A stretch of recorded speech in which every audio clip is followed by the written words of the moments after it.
Bom dia, pessoal. Tudo bom? Pessoal, estamos aqui de volta aqui pela Paulicom.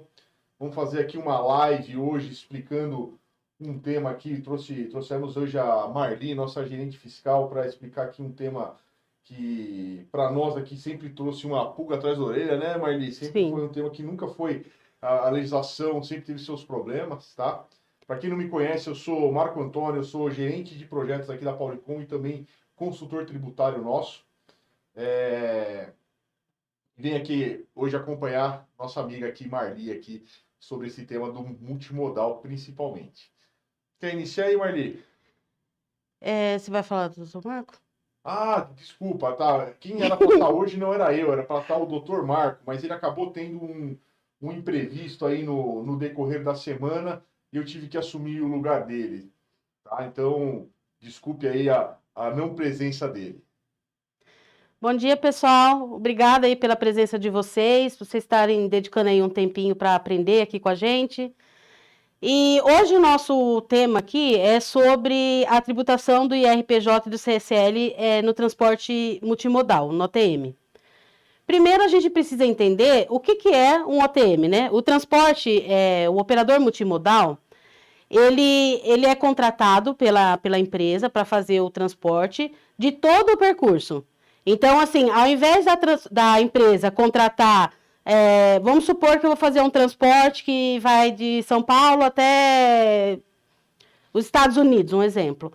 Não, porque aí é transporte internacional, mas vamos supor que eu vou fazer um transporte que eu vou vou usar mais de uma modalidade e a empresa, ao invés dela contratar cada dinamismo no transporte, ela opta por contratar um operador OTM.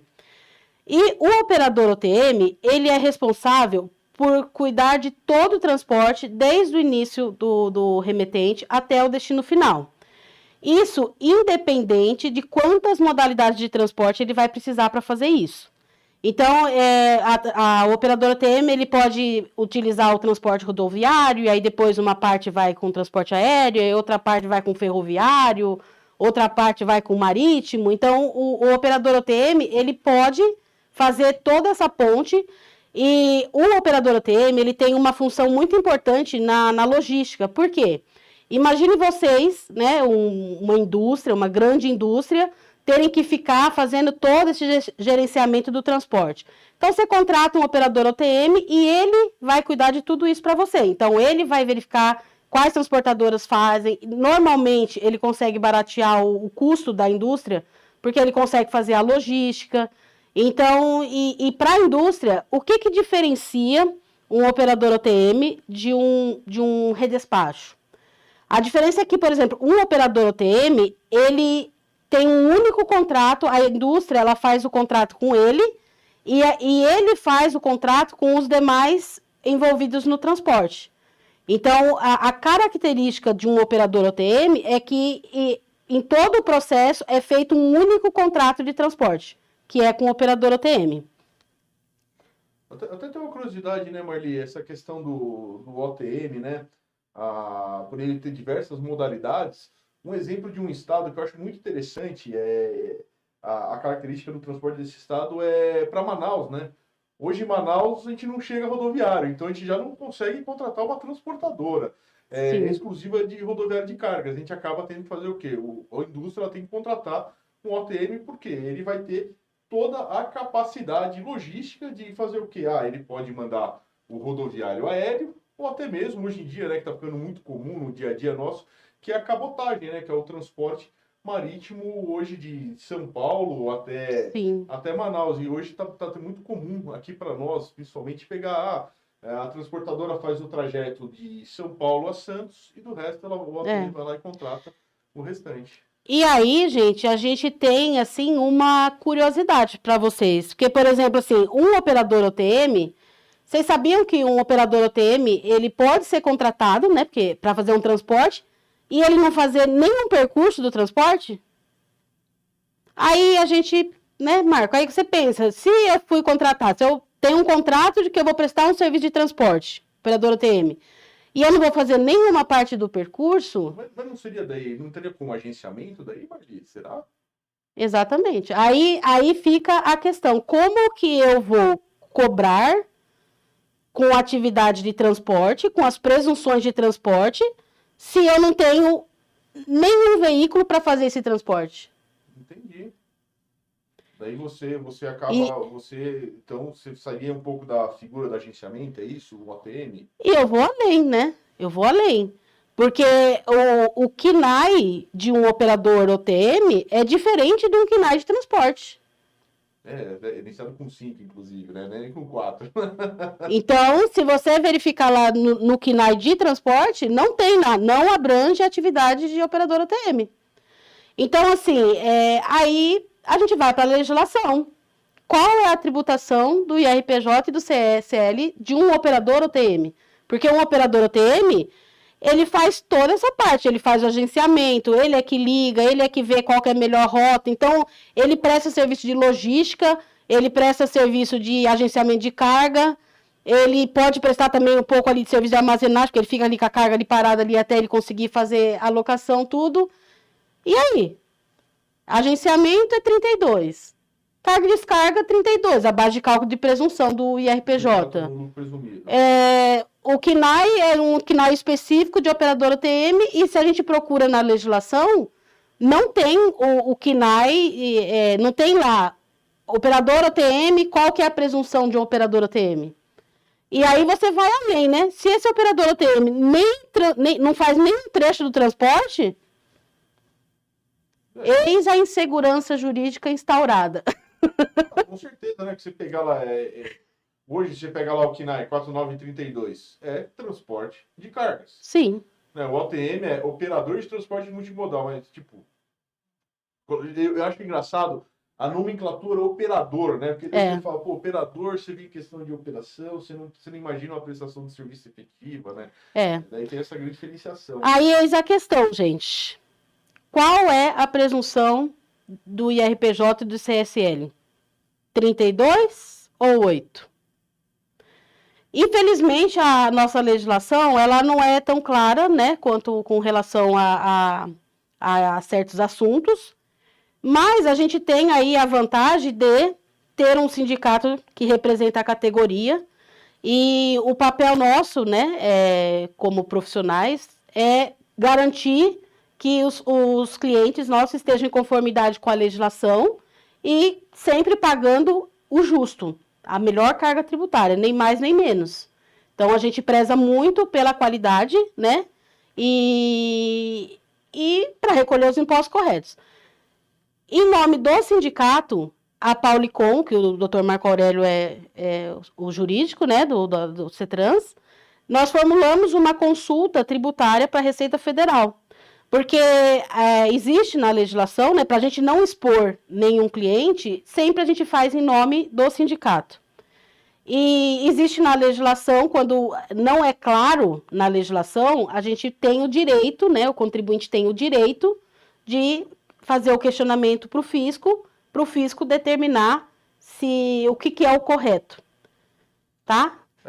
Até uma curiosidade, Marli, com relação até à abertura de consulta do sindicato, ela tem uma particularidade muito boa, que é o quê? Todos os associados do sindicato, eles têm direito a essa consulta, né? Então, acaba o quê? Além da segurança jurídica de você não expor uma empresa, você ainda acaba beneficiando todos os seus associados. Por quê? Eu abri uma consulta, saiu em nome do CETRAN, saiu em nome do Sindicam, o que vai acontecer? Saiu em nome do Sindipesa? Essa consulta, todos os associados têm direito, né, judicialmente, administrativamente, de usá-la, né? Porque hoje, né, a consulta, para quem não sabe, o peso da consulta é restrito a quem realizou. Nós, né, da área fiscal, tributária, usamos geralmente a consulta como um norte, né, a consulta de outros locais. Mas, quando a gente abre por uma associação, um sindicato, acaba que todos os associados, eles acabam tendo esse direito, né? Ele já é o direito garantido deles, né? Então, por abrir o sindicato, a gente acabou abrindo esse leque, né, para o pessoal. E se acontecer o contrário, for negativa, ninguém tem que ir. Mas aí, pelo menos, você não tem a insegurança jurídica, porque eu costumo dizer assim, não adianta você pensar que está tendo lucro e depois chega uma fiscalização e o que era lucro virou prejuízo. Porque quando você sabe o que é correto, você embute no preço. Agora, quando você faz uma coisa achando que aquilo é correto e depois a carga tributária era maior, virou prejuízo. Então, né? É um fato É melhor, mesmo que seja negativo, é melhor você saber o que é o correto, né?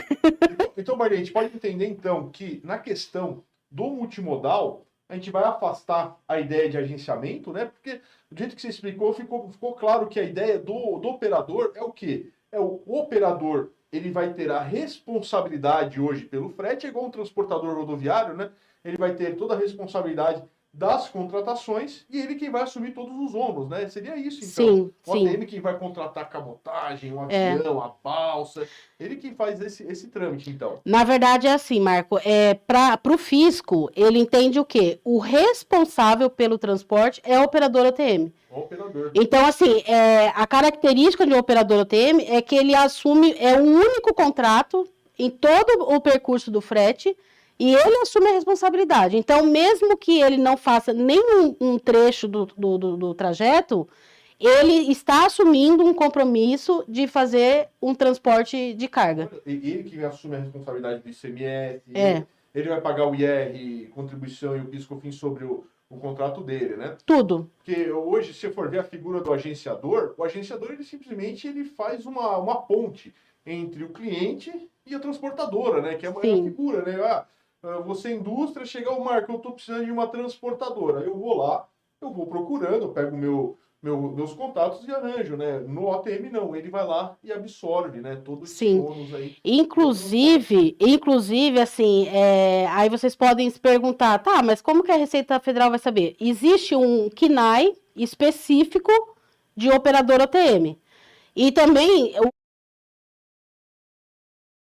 no CNPJ dele, tem que estar cadastrado no estado também, esse KNAI, e ele precisa de habilitar-se na NTT como um operador OTM. País da burocracia, né? Exatamente. E o que acontece? Um operador OTM, eu falei para vocês que ele assume toda a responsabilidade de um transporte. Então, a empresa que está contratando o operador OTM só vai fazer o pagamento do frete para ele. E todas as transportadoras que ele contratar para fazer o transporte, vai ter que fazer um conhecimento de transporte para ele, só que o tipo de transporte é operação vinculada multimodal. Então, assim, para a Receita Federal, para o Estado, para os órgãos oficiais ter o controle, o tipo a modalidade do transporte é vinculada a multimodal. Então, todos os CTEs emitidos para fazer aquele transporte vão estar como vinculado ao multimodal, e o operador multimodal, mesmo que o KNAI, né, não é de transporte, ele emite um CTE para poder fazer toda essa amarração de todos os fretes. Em resumo, o Estado e a Receita Federal, através do CTE, do operador multimodal, consegue saber todos os documentos fiscais que foram emitidos para fazer aquele transporte. Então de todas as modalidades, seja aéreo, marítimo, ferroviário, de todas as modalidades. Tem que estar relacionado. Olha só. É bem interessante a ideia do multimodal em si, né? A responsabilidade dele, as vinculações. Eu sei que tem algumas regras legais, saindo até do IRPJ e contribuição, que o pessoal fala o multimodal, então, é um redespacho. Né? Hoje, que nem você falou, hoje eles não tratam como redespacho no conhecimento. Teoricamente é um redespacho, né, que ocorre, mas eles tratam lá, né, o SVM, que a gente apelidou aqui no escritório. É que, na verdade, quando a gente fala de redespacho, né, seria da mesma modalidade, né? Então, a diferença de um redespacho para um OTM é que o OTM, ele pode usar quantas modalidades forem necessárias, e o redespacho não, né? Olha só. Então, assim, a gente sabe, né, que tem empresa aí que, eu fiz um trecho aéreo, eu fiz um trecho rodoviário, deixei no aeroporto, né? Mas o certo aí é o quê? Aí o cliente está pagando 2 documentos fiscais. Ele está pagando o seu CTE e ele tem que pagar a WB do transporte aéreo, né? Senão você está operando como um OTM sem ser um OTM, né? É bem legal. Pessoal, a ideia do OTM principal a Marli explicou que é o quê? São diversas modalidades no frete principal, né? O OTM, só para você me corrigir se eu estiver errado, hein, Marli? O OTM, ele tem um contrato lá, vamos colocar um exemplo clássico que eu já falei aqui, que eu sei que é certeza que deve ter transportador que faz e faz errado, provavelmente, né? Que é o quê? É o transporte até Manaus.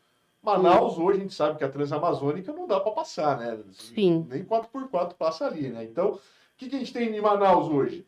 Ou a gente faz um aéreo para chegar lá, ou a gente faz uma cabotagem, que a quem não sabe, a cabotagem é o transporte marítimo, né? Ou a gente faz até o que ninguém quer emitir esse conhecimento, que é aquele famoso de balsa, né? Sai em Porto Velho, né? E faz aquele Sim. fluvial, né? Que ninguém quer emitir conhecimento. Então, o ATM, ele quem vai agregar toda essa cadeia, ele quem vai contratar toda essa cadeia, né? E o legal do posicionamento que nós tivemos seria o quê? A gente teve muito problema aqui, tá? Historicamente, a gente teve muito problema do quê? A legislação nossa é dúbia. Ela é dúbia. Praticamente, ela é uma legislação que quem trabalha no tributário adora, né? A gente está há muitos anos na área tributária, a gente sabe que a gente tem que ler umas 48 vezes para entender. Nem o ChatGPT consegue traduzir hoje a legislação para nós. Né? E ela coloca lá, a presunção do transporte... Mas, na verdade, gente, né? vamos dar crédito para o ChatGPT. Por que ele não consegue traduzir? Porque a própria legislação, ela não deixa claro. Né? Se a gente pegar lá a tabela de presunção de RPJ e CSL, não tem operador OTM. Aí precisou o sindicato abrir a consulta para que a Receita Federal se manifeste dizendo que o operador OTM, mesmo que ele não faça nenhuma parte do trajeto, em virtude dele assumir o compromisso do transporte, ele recebe a mesma tributação do transporte. Agora, olha que maluco. Ele não é KNAI de transporte, mas ele é tributado como um transporte. Ele presta aí, coitado do ChatGPT, não vai ajudar. Que esquisito, né? Ele presta o serviço de transporte, porque na legislação do IRPJ é claro, presunção 8%, transporte de cargas. Mas o OTM só contratou. Receita Federal, então, bateu o martelo falando, olha, o OTM ele é um prestador de serviço de transporte, por mais que ele não exerça por meios próprios. E por que ele é um prestador? Porque ele está se comprometendo com o contratante de que ele vai fazer aquele transporte acontecer até o final. E a indústria, o contratante não vai precisar se preocupar com nada. Então, ele assume o compromisso, ele assume o contrato, e a partir dali, ele recebe carta branca para fazer o transporte acontecer da melhor forma, com o melhor custo, com o melhor prazo, com a melhor eficiência e com a carga tributária de transporte. Não, sensacional, né? Se você comparar uma carga, até está em tela aí, uma carga de um transportador que vai ser 8% e 12% com uma carga de um agenciador, é nítido a diferença, né? Você falar, eu vou reduzir minha carga a 5,40 ali de redução de carga só do IR e contribuição, né? Sim. Sem contar os detalhes de CMS, que por mais que você vai ter a não cumulatividade funciona no multimodal, né? E o PIS/COFINS aí é questão de planejamento também. Então, gente, para ficar claro aqui, operador multimodal, a alíquota do IRPJ e do CSL é a mesma alíquota do transporte. Então, para o IRPJ, a presunção é de 8%, para o CSL, a presunção é de 12%. E olha só para vocês verem a diferença, né, de você fazer uma coisa certa, com segurança, com base numa resposta à consulta, e você ter dúvida. Olha a diferença da carga tributária. Uma era 2 e... Quanto que era? 2,28. Dava 2,28. E a outra é 7,68. 7,68? Era 2,28. Olha, tá vendo? Ó? Com segurança, sem risco nenhum, eu recolho 2,28% de IRPJ e CSL. Isso é sem a presunção, tá? Sem o adicional do IRPJ. E se eu não tivesse essa segurança, muitas empresas acabam optando por, né, por não ter risco, né, por não construir um castelo na areia. Eu pagaria na presunção de 32, porque tudo me levaria a crer que é 32, porque, né, tem agenciamento, tudo que a gente já falou até agora. Aí a carga tributária é 768. Olha a diferença da carga tributária, 768 para 2,28. Isso vira o quê? Vira lucro para a transportadora. Né? Então, isso vira lucro e um lucro consistente, sem nenhum risco, somente com o esclarecimento do enquadramento tributário correto. Não, com certeza. Fica muito Hoje em dia, qualquer 1%, 2% faz diferença no, né? O único toque que eu dou pro pessoal, tá? Isso aí eu vejo uma polêmica interna, nossa, porque eu já tive clientes aqui da Paulicom que tiveram problemas, que é o seguinte, pessoal, multimodal, ele não é um bicho de sete cabeças. Ele vai ter algumas questões documentais um pouco além, né? Que vai ser uma emissão do CTE, vai ter algumas particularidades que daí com relação ao ICMS, mas assim, ele não é um bicho de sete cabeças. Já tivemos casos aqui, Marli, curiosidade nossa, que e não foi uma vez, foi diversas, que é o quê? Ah, o cliente chegou no aeroporto do Acre. O Acre existe lá, tem o Itaquim do Acre. Sabe o que aconteceu? O fiscal autuou por quê? Olha, o seu CTE principal está como rodoviário. Você saiu no avião. Exatamente. O caminhão está carregando avião agora.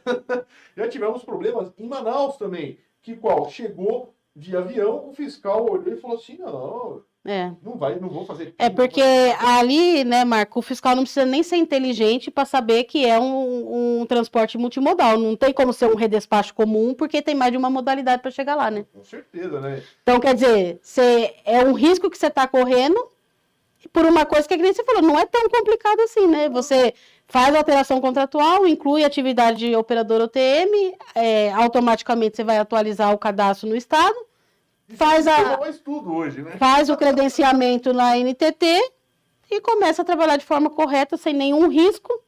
E até fica um adendo aí, pessoal. Nós temos, quem não sabe, o Grupo Paulicom, nós temos também uma empresa de treinamentos, nós temos um treinamento específico do ICMS no transporte, e lá a gente traz a questão do multimodal para o ICMS, porque às vezes você está achando, eu sou uma transportadora rodoviária e quero fazer esses, vou fazendo como rodoviário.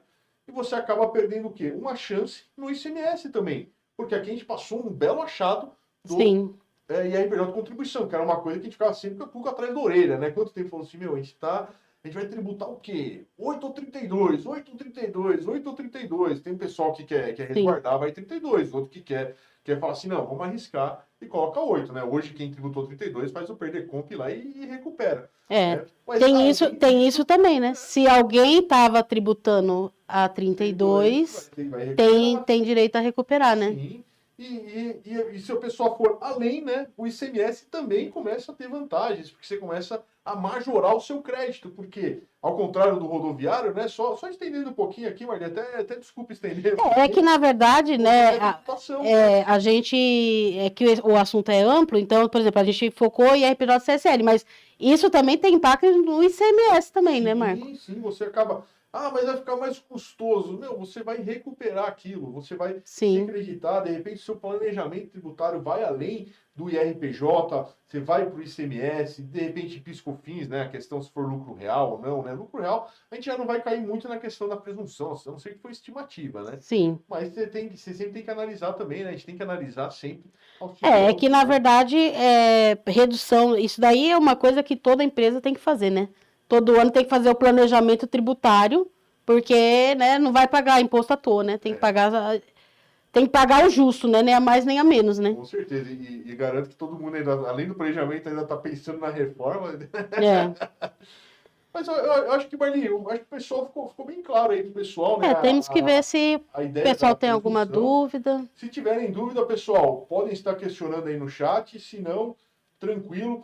Convido vocês aí para verificar nosso site de treinamentos, ou quem se interessar aí, não for cliente da Paulicom, vir aí na Paulicom para a gente tomar um cafezinho. Também verifiquem nossos entes aí, que eles fazem um trabalho muito bom para o setor de vocês. Nós temos aí, junto aqui com a Paulicom, nós temos o CETRANS, temos lá o Sindisan de Santos, né? O CETRANS aqui do ABC, o Sindisan, que é do pessoal de Santos. Temos aí também o Sindipes aí, que é de cargas excedentes também, que eles fazem um belo trabalho. Hoje a gente mexe aí com a questão tributária deles, né? Até conforme a gente conversou, isso aí veio, né, junto com o ente, veio para ajudar o pessoal, né? Sim. Então, convidamos aí vocês aí para estar conhecendo melhor nós aqui, conhecendo as entidades também, que transporte a gente sabe que é um bicho de 7 cabeças aqui, E né? pra gente, assim, é uma honra, né, vocês serem associados ao sindicato. Se tiver dúvida, questiona o sindicato, que se não tiver na legislação, o sindicato vai fazer a representação de vocês perante os órgãos para a gente trabalhar com segurança. Então, se tiverem dúvida de alguma carga tributária, alguma tributação, alguma coisa, utilize o sindicato. Utilize o sindicato, porque lá vocês vão ter assessoria jurídica. Se tiver na legislação, a gente já responde. Se não tiver na legislação e for uma questão dúbia, igual era do OTM, o sindicato representa os seus associados através de consulta tributária, sem expor nenhum. Tranquilo, então? Pessoal, vi que vocês não tiveram dúvidas. Provavelmente, se surgir depois, o pessoal aqui da Paulicom vai dar sempre uma olhadinha aí no nosso YouTube. Agradeço muito aí a presença de todos, agradeço principalmente a presença da Marli aqui conosco aqui hoje. Imagina, é um prazer. Sempre que vocês precisarem, tiverem dúvida, a gente está aqui para esclarecer. Perfeito, então, Marli. Pessoal, até mais e novamente muito obrigado aí pela presença.